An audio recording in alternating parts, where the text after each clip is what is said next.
You're listening to the Iterators of the Imperium.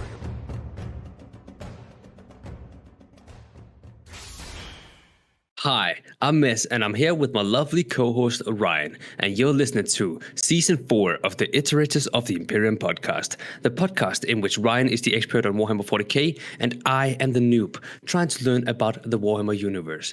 So yeah, let's get straight into it, Ryan. Take the wheel. Alright, so first things first, as the viewers may notice, this video has not gone up on the day it is supposed to. Usually these episodes release on Fridays, but this one's going to be going up on Halloween. So we're going to do this as a bit of a Halloween special, okay? Yes. I'm going to throw it out there, Mez has not done this weird eye thing because of this. He was already doing it. This is just an excuse to keep it going. Yeah. We take no credit for that. Look at me in my eyes. Oh, sorry.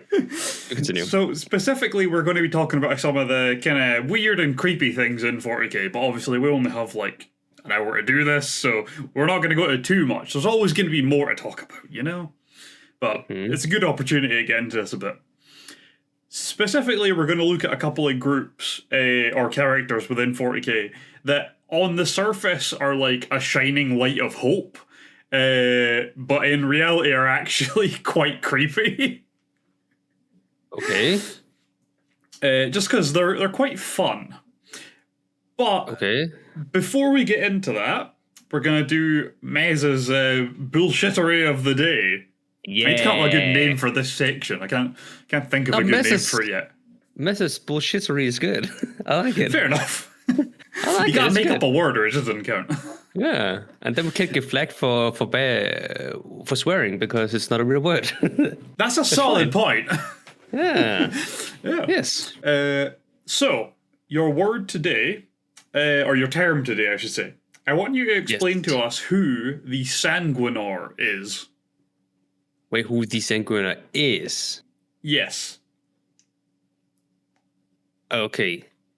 Is, was, could be, you know, whatever. Sanguinor.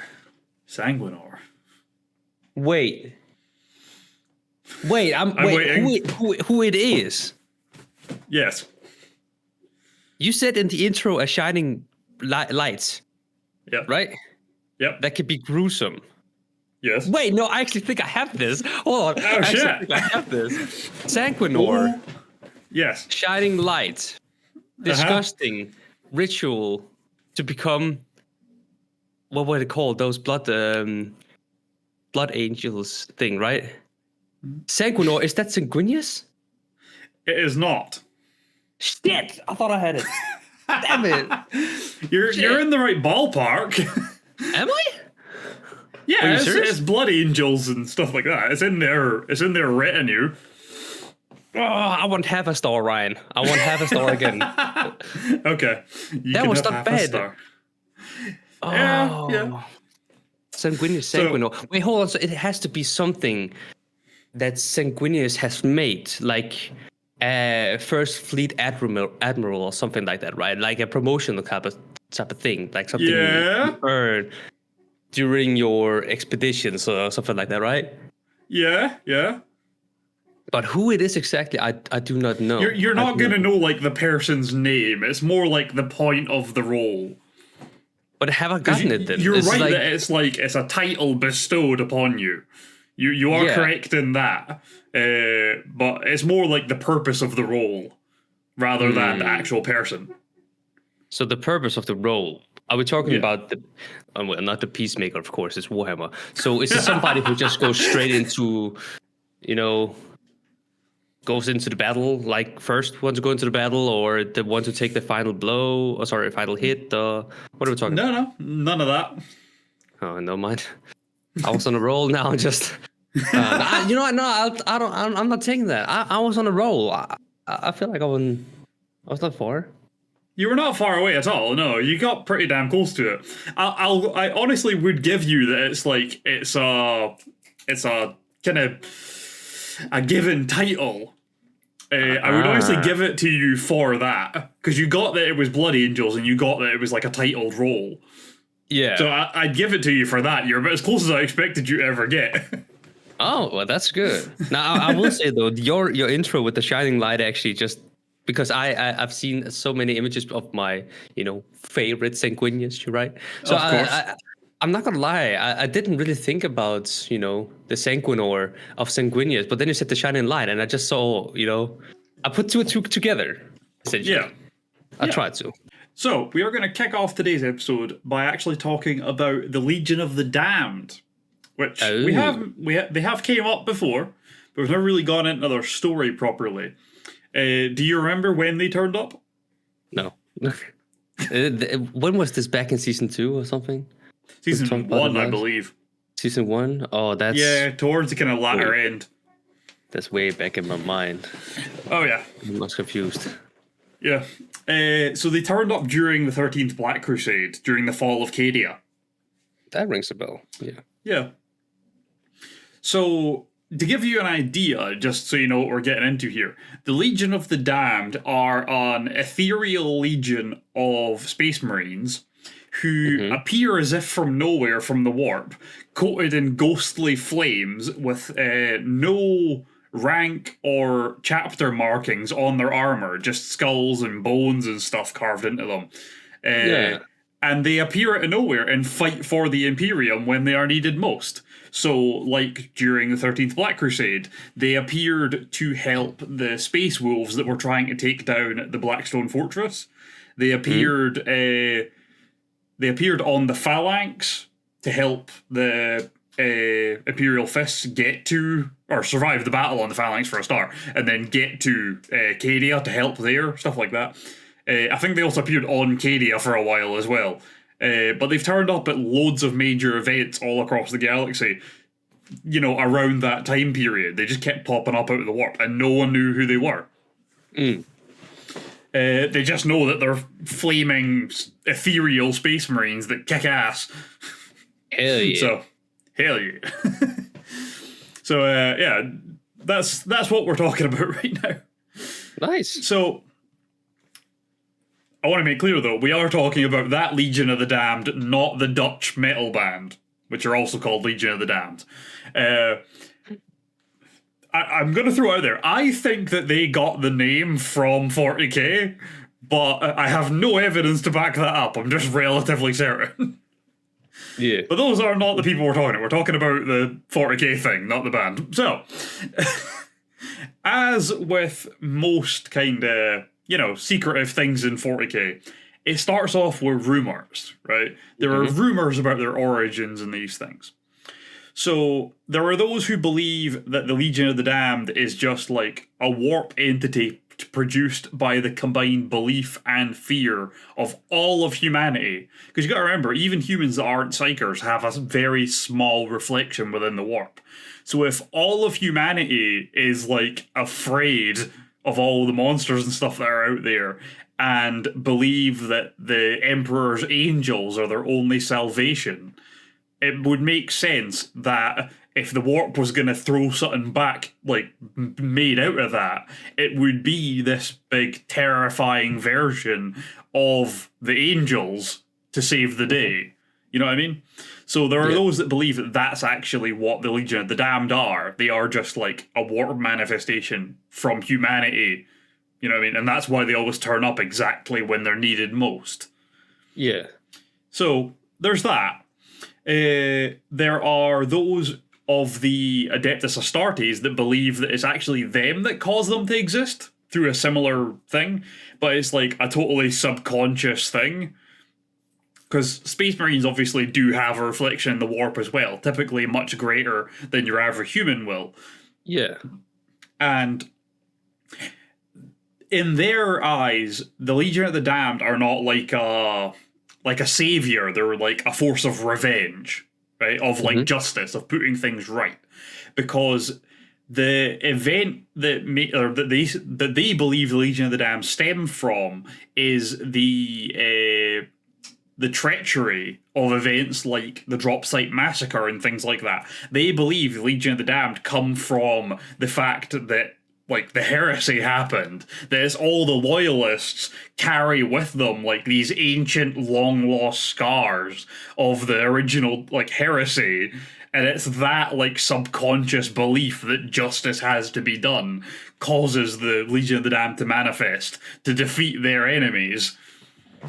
As much as I like that theory better than the first one, I don't believe it, because it wouldn't make sense that they would be fighting anything that's not a traitor space marine then. Yeah. And they do turn up to fight, like, orcs and Eldar and stuff. So there's no reason to believe that it is a space marine created thing. But there is a much simpler truth to the matter, but it's also a much darker truth. Oh, of course. Yeah, they are not a force of hope or vengeance. They're basically just a force of desperation and death. Oh. Yeah. Yeah. They were a Space Marine chapter named the Firehawks. So this is, I think they were, they were possibly an Ultramarine successor chapter, but the Ultramarines have never, like, admitted that. So at the moment, officially speaking, no one knows which legion they originally came from. But allegedly it is the Ultramarines, just not that they'll admit. Yeah. Yeah. They were created during the 36th millennia. So they were around for a while. And they were part of the 21st founding of Space Marine chapters. So obviously the first founding is the original legion, second is when they made the first set of chapters out of those legions. And then every once in a while after, they've had another founding where they make a new set of chapters. So the 21st was in the 36th millennia. But the 21st founding is an interesting one in itself. We honestly could have done this episode about that instead, because it's referred to as the Cursed 21st. Because every chapter made of it just went horribly wrong, or just had a terrible storyline. That would have fit, today's, well, I wouldn't say theme, but, I'm seeing this now. I should have just wrote the notes about that instead. It would have fit the occasion. It would have. For example, for the Cursed 21st, there is a chapter of Space Marines that are all just permanently depressed. Like me. Oh, okay. But I can't remember what the name is for them off the top of my head at the moment. I'm blanking it. But their whole storyline is just that they're all permanently depressed and miserable, and everyone hates them because of it. And only like one other Space Marine Legion chapter actually works with them. And basically, they just keep having horrible things happening to them. They're just like the most unlucky chapter of miserable bastards ever. But they're like oddly heroic. Like they didn't like turn into bad guys or like go all bloody angels and just start murdering as many civilians as they save. They were just like good guys, but because they were miserable, everyone hated them. It is me. God dang. They just had no luck. Like, everywhere they went, the most unlucky things possible happened, and it was always just horrible for them. It's actually sounding really like my life. I'm not gonna lie, Ryan. Can we just move on? It sounds like my life. That's fair. There's another chapter from the Cursed 21st that are like frogs. I don't know why. They're just like half Space Marine, half frog. What? Yeah. That's a thing. Like that the whole 21st founding is just a shit show from start to finish. Just everything that could possibly have went wrong. I don't know for a fact that a single real useful good Space Marine chapter came out of that founding. Yeah. I think like whoever started each of the projects was drunk or something like that. But anyway, so we're talking about the Firehawks, right? These are quite possibly the most successful chapter from the 21st founding, because they were made in the 36th millennia, and they were around all the way up until the 41st. So they did pretty well for themselves. So it's actually around the year 963 of the 41st millennia, which is when their story kind of goes off the rails a bit. Until that point, they were a perfectly well-founded chapter, and they were very good at what they did. They were quite well respected, even if no one knew where the fuck they came from. Back then, the Ultramarines probably did admit that they made them. They've just since retracted that statement, probably. So, around the year 936, the 41st millennia, the Firehawks chapter were sent to the Crow Worlds subsector to fight Eldar pirates, right? Mm-hmm. Pretty standard mission for a Space Marine chapter.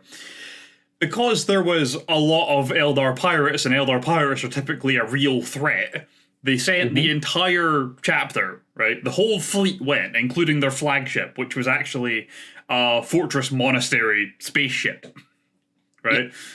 So, whole fleet goes, right?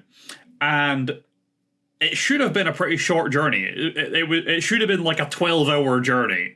So they were expected to appear and save the day pretty quick. Yeah. And they never arrived. That was the last anyone heard of the Firehawks.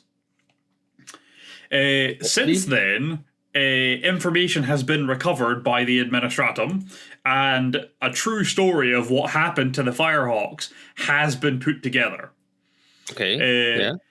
So when they translated into the warp to make the journey to go fight these Eldar pirates, they found themselves in the middle of a massive warp storm, which they obviously weren't prepared for. And they were obviously immediately beset by all manner of warp demons, and slowly but surely all the ships were lost except for one, which was the... oh god, what is it called? The Raptorus Rex, which is their fortress ship. Right? So only one ship ends up alive. And at this point, they just go, fuck it, we're not getting out of here normally, we're just going to slam ourselves back into reality, right? So they carried out an emergency warp jump, which is incredibly dangerous. Usually ships just explode when you try that. But they're like, fuck it, it's that or die anyway, so let's go for it. So they gave it a go. And when they materialized back into the real space, they were hundreds of light years off course, way to the galactic east. So they were away out in the middle of nowhere. They couldn't even see the light of Terra. They were that far away. Right? All right. Yeah, they were gone. So at this point, there are about 200 Marines left alive on their ship from the entire chapter. There are no human crew left alive, and again, they were abandoned away in the middle of nowhere. So all of the initiates to the chapter had died. So all the people that were in the process of becoming Marines died. Most of the masters of the chapter died, and all of the human crew were dead. But there was 200 Marines left of varying rank and ability. But within a few days of getting back into real space and, starting the journey back towards Imperial space, they realized that they had not survived unharmed. They were carrying some kind of malign warp infection. So it took them years to get back into Imperial space. And over that time, this disease that they were carrying had obviously taken a lot of lives. So the way it works is the disease blackens your skin and blisters it. Then your skin starts to fester and putrefy, and you'll basically just die in unbelievable agony shortly after. Yeah. It's that's both disgusting and, horrendous in every imaginable way. Yeah. So it took them years to get back into the Imperium. By this point, the pain of the disease had kind of driven them all to madness. Because it's totally incurable. It's just warp bullshit. So they just have to accept that they are going to die at some point in incredible pain. And there's no way around it. But because of the amount of pain they'd all been in, and the fact that they had all accepted they were just going to die in agonizing pain at some random point in time, they'd all kind of gone mad. They were all kind of nuts by this point. And, because they'd all accepted this horrible fate, it had kind of gone apart a bit beyond that. They'd almost became fascinated with the idea of their own deaths. Well, that's the only thing they can think about. It was years upon years of just traveling slowly back towards the Imperium in agonizing pain and happening to not die the entire time while your friends die around you. You know what I mean? By the time they got back, they were all nuts, but they were all like, but death though, that sounds like fun. Oh my god. Death would be great right about now. You know what I mean? So they're all just obsessed with the idea of dying. But they are not traitors. They are not traitors. They are 100% loyal. So they would not die meaninglessly. They refuse to. So as long as they are alive, they will fight for the Imperium. Mm-hmm. Now, obviously, when they get back, they have two goals in mind, right? Because they have to set themselves something to do. So the two goals they set themselves are, 1, die for the Emperor, and 2, kill as many traitors as possible in the process. Simple. Yeah. Simple enough. Yeah. But you gotta remember, though, now they are currently on fire all the time. Which is why their skin is black and rotting and stuff, right? They're just permanently on fire. Yeah, it's warp fire. Warp fire constantly coats their bodies. So, that's like part of the disease. Magical. That's why fire, it's all blistering and stuff. Yeah, so you can't just put it out. Yeah, that's what I mean. Like, just take a bath out of it. Yeah. I think that's probably what they did with the first guy. Just like dunked him in a tank of water and like, all right, that didn't work. Moving on. Shit. Give him some anti-warp juice and he should be good. I don't know. The only cure is to have a psyker pee on you. You know, I'll just be on fire, thanks. It was the one psyker who said that, just for a laugh. Like, nah, I'm just messing with him. I'm just messing with you. You're dead. Nah, I'm just fucking with you. So, yeah. Yeah. So obviously, at this point, they are back in the Imperium. They have one goal, or they have two goals in mind, really. They are on fire, and their skin is ruined, and they're in unbelievable pain. But they are still Firehawks. But they cannot act like Firehawks anymore, and they don't want that title to be tarnished. So they realize something, which is, well, one, they realize that they have to stop being Firehawks because they're now on fire and, you know, cannot act like normal Space Marines anymore because they're all nuts. So they can't be Firehawks anymore. They also realize they don't have enough guys to have, like, a proper hierarchy. So what they do is they all strip all chapter markings and rank insignia from their armor. Right? So they take off the Firehawk badges, they take off the sergeant stripes and all that kind of stuff. So they all look exactly the same in their armor. And then they carve them with whatever motifs of death they can think of. Typically like skulls and, like skulls and bones and stuff, if you look there. And the idea was that all of them would be equal in death. So every brother is just a brother. There is no sergeant. There is no commander. There is only, you know, brothers fighting alongside each other. So this is how they end up looking a lot of the time. It's quite menacing. Yeah, but you can see why you might think they're the bad guys when they turn up. Yeah. That was gruesome, like this bullshit warp fire, you know, like, Well, think of it this way, though. You don't need a weapon. If, like, say you're fighting a traitor space marine, like, I don't know, like a plague marine or something, one of Nurgle's dudes, right? And he disarms you. First of all, he's not going to infect you with anything, because you're literally being cleansed by fire all the time. But if you lose your weapon, just bear hug him. You'll just immolate him by cuddling him. Come give me a hug. Just walking towards him with your arms are open. Come to me, brother. Give me a hug. I give the best warm hugs, you know. emphasis on the warm, you know. Oh God. Yeah. Good times. Yeah.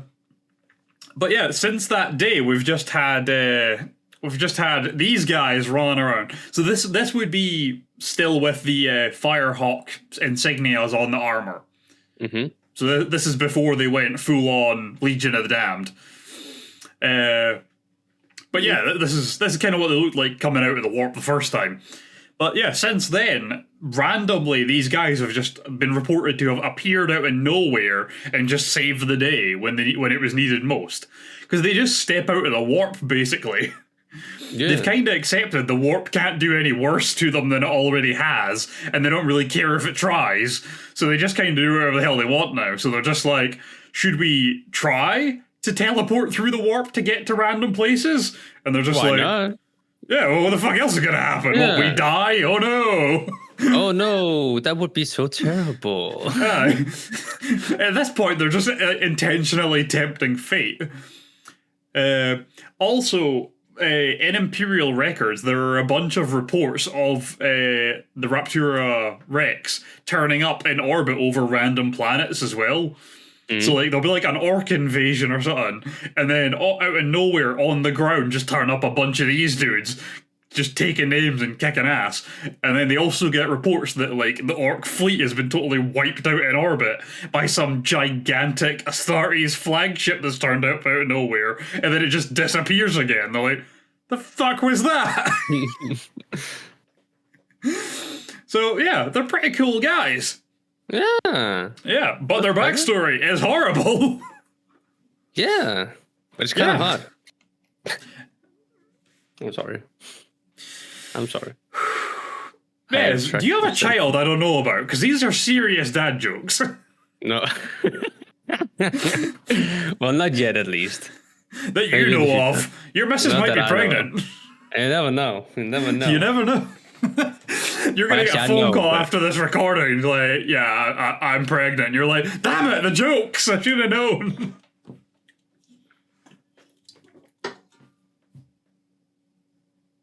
Okay, and we never speak about this again. Yeah?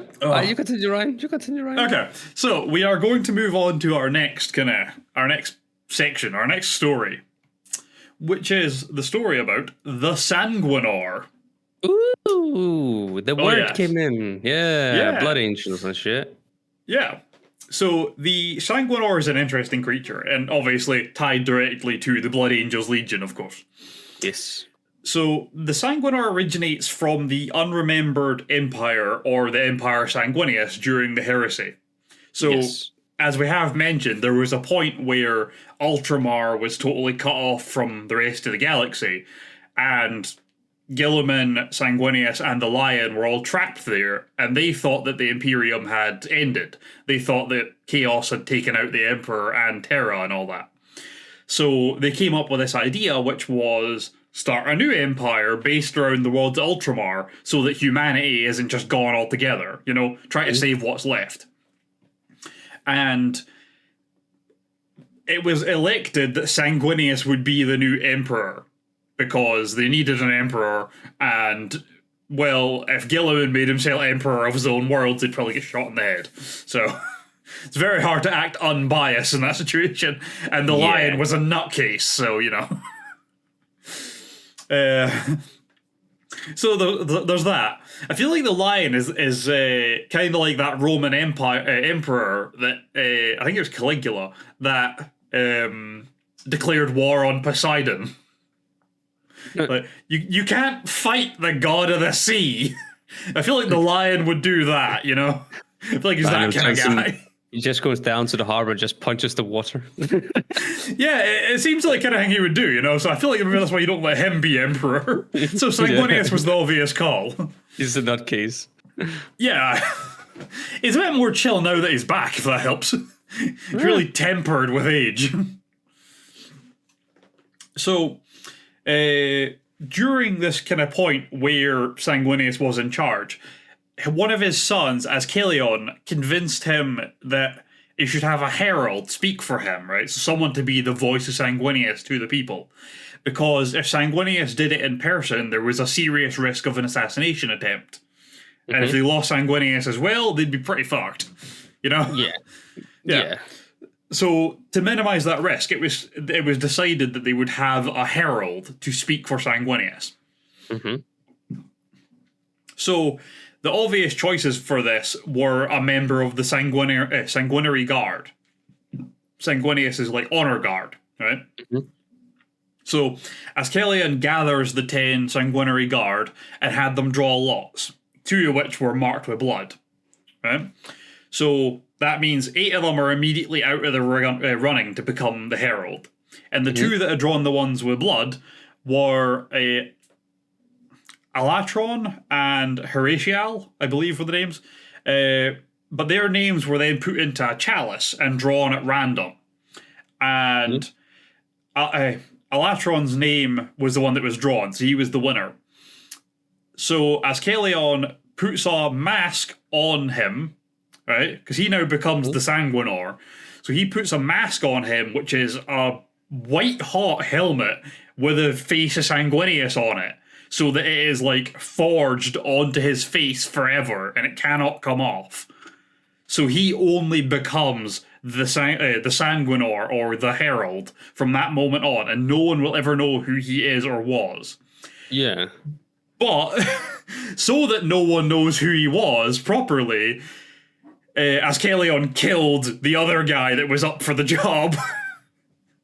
So, as far as anyone knows, it was potentially either Alatron or Horatial, but because Horatial has been killed, no one knows which one of them it actually is, because they both were just gone. Yeah. Now, this was just a space marine in gold armor with a mask of Sanguinius welded onto his face, right? That's all he was. But he spoke as the Herald of Sanguinius, which was a big deal, right? Now, he acted in this role for a few years, but then,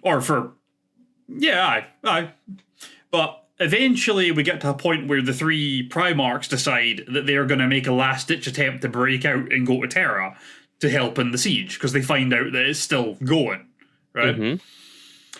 So they all load up their ships and head off. Obviously, we've mentioned this before, it was a very perilous journey, a lot of bad shit happened. At one point during this journey, Sanguinius ends up in a battle with a demon. Medael, I believe her name is. And the main point of this is that he ends up locked in a battle with her where there's like a big chaos portal to a ship that they took over, the demons took over. So it's between like our world and this like demon ship. And to save Sanguinius, the Herald basically throws himself at the demon and knocks them both through the portal as it collapses. He takes the fall for Sanguinius. But as the portal is closing, Sanguinius sees the Herald be engulfed in this amazing golden light. Like, as he's falling, like, through the warp. Yeah. And that's kind of the last we ever see of him. That's like the Herald is dead, but that was weird. So, it kind of looks as if the Herald has been, like, imbued with magical warp powers to make him this, like, glowing golden angel at that moment where he fell into the portal. Yeah. Or where he's falling through the portal. But, as only few know, there are 2 angels that belong to the Blood Angels. There is the Golden Angel and the Black Angel. The Golden Angel is the Herald of Sanguinius, this guy here. The Exemplar of the Host, as he is known. Yeah, that is the Sanguinor, the Golden Angel. Much like the Legion of the Damned, he basically just spawns out of the warp when the Blood Angels need him most, basically, and saves the day. But what happens in the meantime? Like, what is he doing in the meantime? He is fighting the Black Angel in the warp the rest of the time. Because the Black Angel and the Gold Angel are constantly locked in battle within the warp. Well. Interesting thing, right? This guy, you know how he's the Herald of Sanguinius? It is said that he appears before members of the Blood Angels to guide them sometimes. It's incredibly rare. It's only been reported a few times. It interestingly, Dante, the current chapter master of the Blood Angels, when he was a child making the journey to like pledge to become a Blood Angel, he ended up lost in the desert, and he saw the Sanguinor standing like in the middle of the desert to like as like a guide. And since then, the Sanguinor has appeared to him repeatedly to act as a guide. Yeah. So Dante, I believe, is the only man to have ever reported seeing the Sanguinor multiple times. But otherwise, he just turns up on the battlefield, kicks some ass, and disappears again. Just when the Blood Angels need him most. Wait, who does that sound like we've talked about before? Everyone! It's actually an ongoing theme of people just showing up to battlefield. No, but some come to fight. Others come to collect rare items and then, leave. who Trazen just steals stuff. Yeah, Trazen, I was thinking about it. Yeah, all we've talked about is that guy I'm thinking about. Yeah. Celestine also does it. Oh, I know. Yeah, Celestine also just appears out of someone's arse crack and saves the day a lot. And dies and then comes back. Because who killed Kenny, Yeah. Oh my god. That's exactly that. Yeah. Yeah. So just to expand a little bit.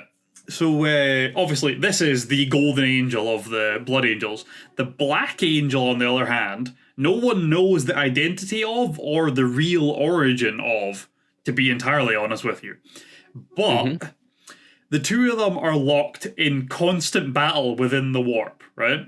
And they each get stronger based on the actions of the Blood Angels. So when the Blood Angels save an innocent person, the Golden Angel gets stronger. But when one of the Blood Angels falls to the Black Rage, the Black Angel gets stronger. And one day, one of them will win. And in doing so, they will basically seal the fate of the chapter forever. So if the Golden Angel dies, if the Sanguinor falls to the Black Angel, the entire Legion will be taken over by the Black Rage. But if the Golden Angel manages to kill the Black Angel, will be gone altogether. Forever? Yeah. Forever? Forever. Damn. See? So it's very important. It really is. Who are you rooting for, Ryan? Because I know your mind sometimes. Personally, I think the Gold Angel's going to be the winner, to be honest with you. But who do you want to win, Ryan? Oh, that's a good question. I've never thought about it like that. As much as it would be very funny to see the entire like full-on blood rage maniacs. No, I think it'd be cooler if the Golden Angel wins. All right. The thing is, right? Basically, nothing happens if the Golden Angel wins, right? But if the Black Angel wins, everything changes. If the Black Angel wins and the entire chapter falls to the Black Rage at the same time, you have... Actually, it's not even just the one chapter, it's the entire Legion. So every Blood Angel successor chapter, galaxy-wide, would immediately turn into blood-crazed monsters. Huge amounts of the Imperium would go dark in seconds. But if the Golden Angel wins, the Blood Angels just kind of chill out a bit. That's it. Like, it's not like a big victory for the humanity. It's just they have a bit less to worry about, I guess. And that is why. Which one is more interesting, Ryan? Come on. Oh, Black Angel winning is much more interesting. 100%. 100%. Yeah.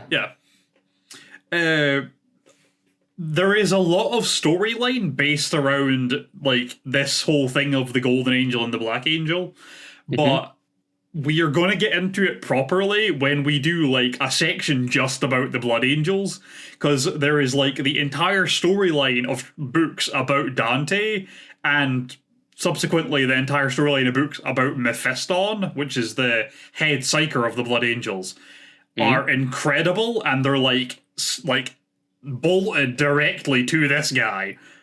Like he is like a direct part of their storylines, and it is awesome. So we're gonna like really flesh out when we get to that stage. But this guy's pretty cool, but that mask is welded to his face. I can have another one. Oh yeah, there you go. Yeah, That's a pretty cool one. Always portrayed with a light beam on your back, you know? You gotta be. Yeah. You're not the exemplar of the host if the sun doesn't obey your commands. Yeah, but kind of a show off as well, you know? Like, Absolutely. yeah. Probably has a picture of himself as a wallpaper, you know? Probably, yeah. He's got a phone, but like he's got like an iPhone 12. No one's really sure how he got it. But like the background is just a picture of his own face, which isn't even his face. It's Sanguinius's face. Oh, this is Ryan of Sanguinius. All right, let's continue. It's fine. We can continue. Yeah. So yeah, one day these guys will decide the fate of the Legion, but we'll deal with that, you know, when we get there. Now, of course, these two groups are like saviors to humanity, right? Mm-hmm. And it seems like their origins are all pretty obvious, pretty standard, you know? Like, perfectly reasonable things to have happen. But there's no reason that these things should exist, right? There's no, like, rules to how the warp works. So there's nothing to say that, like, because this guy was, like, the symbol of Sanguinius and got thrown into the warp, that he has to become an angel that represents the good of the Legion, right? No. It's equally possible that's just complete nonsense, as it is an actual thing that's going on in the lore. Just like Legion of the Damned could just as easily not be the Firehawks. Right? Saint Celestine could just as easily not be being reincarnated. Yeah. Right? Could just be a different bloody person every time. There's lots of things like that. And the point I want to raise to you is that, you know how these are all things that manifest from the warp? Mm-hmm. There's only one thing that we know for a fact that manifests from the warp like this, and it's demons. Ah. So, yeah. So the theory I want to like put to you is, what if none of these are actually what they originally were or what they are said to be? What if the Emperor on his throne after millennia of worship has achieved godhood and is just sectioning off parts of his power into his demons? Well, wouldn't the Emperor think mission accomplished? That's been the goal, right? Well, no, he never wanted to be a god. He wanted to stop humanity ever needing to use the warp ever again because of this bullshit. He hates this stuff. But like, there's... I don't know how to phrase... No, it's fine. It's fine. Yeah. But no, I have a thought, but I don't know if it's a good thought. It's like... No, let's hear it. Let's hear it. Come on, stop it. It's fine. Come on, don't be that guy. It was always, religion is a no-no kind of thing, but like, let's be honest, right? He might have been lying the whole time, yeah. It's like, he has the best foresight of all, right? Yes. Like, he... Surely, Ryan, he must have been a little bit, There are those that believe that the Emperor foresaw what the like modern universe would be like, and put himself, like, basically made himself end up on the throne because he knew that without him, humanity would end up worshipping him, thus making him achieve godhood, giving him the power to kill the Chaos Gods. Which is a serious long game, but it does sound like something the Emperor would do. That's what I mean. Interestingly, the Emperor is, like, he is up and about within the warp again. We know that for a fact. Because there is a point where Mortarion tries to murder Guilliman. He poisons him with a poison that can kill a Primarch. And basically the Emperor just, like, possesses Guilliman's body, screams at Mortarion, kicks his ass, and then destroys half of the garden of Nurgle, just like while possessing Guilliman. So like, we know for a fact the Emperor is like active within the warp again since the galaxy got split in half. And we also know that he's much more powerful than he was. So there's every chance he is actually just a god, and things like the Living Saints and the Legion of the Damned and the Sanguinor are all just manifestations of his power. Could be. Yeah. Would be a good story. It would be a good story. Yeah. This guy could also just as easily be a manifestation of Sanguinius's power within the warp. That could be too. Yes, I would believe that a lot more, specifically for the Sanguinor, because in Dante's storyline, Sanguinius himself appears to both Dante and Mephiston to like give them advice in the warp. Like, Dante almost dies and basically goes in his, like, hallucination warp state. Sanguinius just appears and is like, dude, get back in your fucking body, you're not done yet.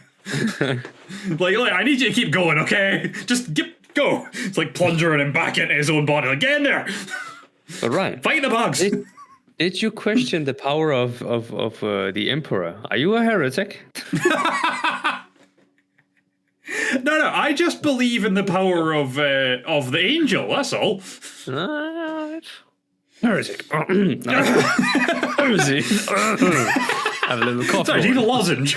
It's a bad cough you got there. Oh, God. So, specifically, I did want to give a few honorable mentions for some characters at the end of this episode. Which we've mentioned them all before, so they're not going to be new to you. But I have to throw them out there. Lucius the Eternal, the boy that is one of Zinch? No, Slanesh. One of Slanesh's like top dudes. He can't die, so every time someone kills him, if they're proud of killing him, he just like reincarnates in their body. He's a fun guy. Okay. Yeah. Typhus, we talked about Typhus, the guy with a plague hive inside him. Yeah. Yeah. Was it Host of the Destroyer Hive? That's what he's titled. But he's the second in command of the Death Guard. Mm-hmm. So we did mention him in the last season. He's a pretty horrifying dude. And Saint Celestine obviously has to be mentioned. This girl. Yes, sir. Best girl. Yes, sir. Yeah, but like she could just as easily be a demon, just throw it out there. You never know. Yeah. Also, I found this. I just want to show you. I found this amazing artwork of Celestine. Bruh. Yeah, this is just some random person's artwork, but just for the sake of everyone that know, like in case they want to find them, on DeviantArt, their title is AK0 Delta, and this is the kind of stuff they can do, and it is bloody incredible. I swear to God, like, why are they so talented? I don't know, but I feel like this is like peak 40K artwork. This is like some of the best you can get. Right, I feel like we should reach out to them, right, and say we have this podcast going on, right, and would they mind at some point making something for the Iterators, I'm not. I'll reach out to them. Hold on, let me check how long ago they posted this. This might be like 40 years old for all I know. Oh, we never know. Oh, 2021, yeah, they'll probably still be around. Yeah, I'll reach out to them. All right. Yeah. Also, this is Lucius, just in case you're ever wondering what Lucius the Eternal looks like. He's a pretty disgusting dude. Yeah. This is why you don't fight him. It's like fighting Nemesis Spaghetti from monster. Resident Evil. Yeah, Spaghetti Monster. Actually, That yeah, works too, Nemesis. He does look like Nemesis, doesn't he? Yeah, kind of, actually. Yeah. Just a red version. Yeah. And my last, the honourable mentions of creepy bastards is obviously Fabius Bile.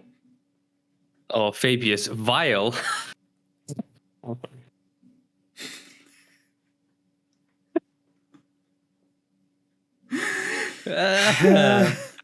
I honestly am amazed it's taken you that long to make that joke.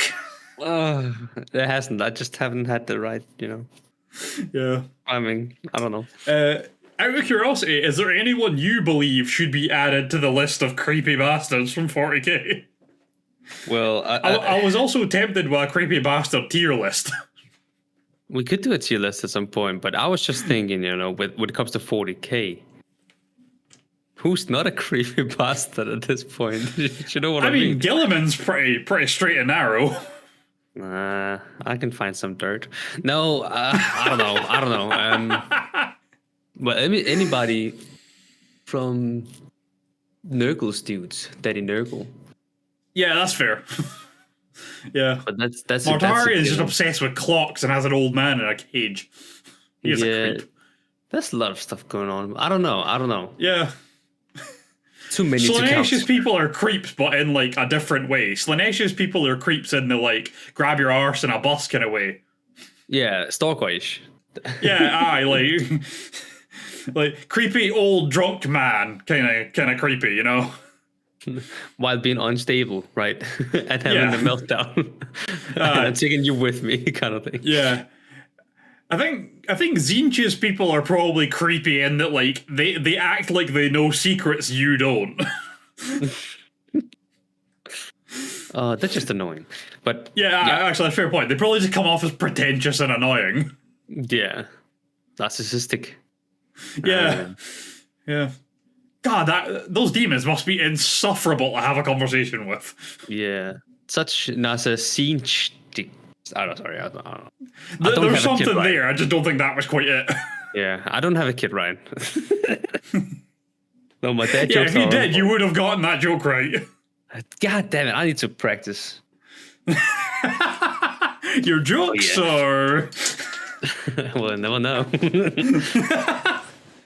Well, I think that'll do us for the Halloween episode. Well then, do you want me to do a spooky outro? Yeah, go for it. Well, thank you guys for listening to this gory episode of Warhammer 40K. It's been me, Mess, and the gory Ryman from the Iterators of the Imperium podcast, season 4, which is still kind of crazy to sound in my ear because, like, honestly, we've been sticking to this for a while now, and I'm enjoying it. But yeah, thank you guys for listening. We will see you next week. Take care and peace. Bye.